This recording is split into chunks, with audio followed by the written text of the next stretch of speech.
Hello friends, welcome in MA nursing academy.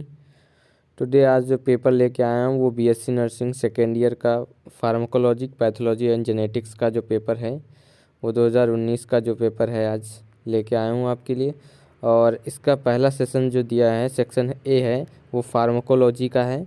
Pharmacology में first question दिया है गया है ए, जो जिसमें दिया है define cholinergic drug, classify then with examples. इसमें कोलिनर्जिक ड्रग्स के बारे डिफिनेशन लिखना है और क्लासीफाई करना है एक विद एग्जांपल। और फर्स्ट का बी क्वेश्चन दिया है discuss the pharmacological action and therapeutic use and adverse effect and drug interaction of acetyl choline. और इसी का फार्माकोलॉजी में सेकेंड क्वेश्चन है right short notes any three. इनमें से किसी 3 क्वेश्चन को लिखना है जिसके लिए 5 मार्क्स मिलेंगे आपको। इसका सेकेंड का ए है ड्रग यूज इन डी एडिक्शन, और सेकेंड का बी है एंटासिड, और सेकेंड का सी है इम्यूनोसप्रेसेंट, और सेकेंड का डी है major ट्रांसक्यूलर with example.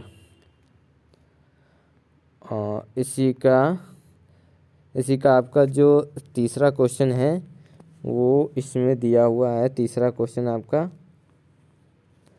Short notes, short answer लिखना है। तीसरे का ए है एनी 2 ड्रग यूज इन लेप्रोसी, लेप्रोसी की 2 ड्रग का यूज़ लिखना है। और तीसरा का बी दिया हुआ है डिफाइन टेराटोजेनिसिटी, और तीसरे का सी है डिफाइन एंटीबायोटिक्स, एंटीबायोटिक को डिफाइन करना है। तीसरे का डी है define angina and 2 drug use in angina pectoris. Section B है, सेक्शन बी में आपका पैथोलॉजी और जेनेटिक्स है। इसका पैथोलॉजी का फर्स्ट क्वेश्चन जो दिया गया है describe the causes of cell injury and describe in detail about role of ATP in cell energy. इसके लिए आपको 15 मार्क्स मिलेंगे। और 5वां क्वेश्चन है write down pathological changes in any 2 conditions. पहला क्वेश्चन दिया हुआ है ए जो ट्यूबरक्लोसिस पर आपको पैथोलॉजिकल चेंजेस लिखना है। और बी 5वें का बी दिया है पेप्टिक अल्सर, पेप्टिक अल्सर पर आपको लिखना है पैथोलॉजिकल चेंजेस। और इसमें 5 नंबर सी दिया हुआ है, 5 का सी मेनिंजाइटिस, मेनिंजाइटिस पे आपको पैथोलॉजिकल चेंजेस लिखना है।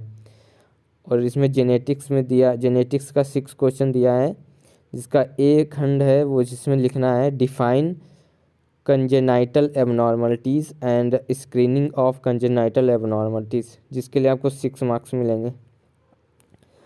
और 6 का भी दिया गया है genetic counselling and role of nurse in genetic counselling. आपको जेनेटिक की डिफिनेशन लिखनी है एंड और role of nurse genetic counselling में नर्स का क्या रोल है वो लिखना है।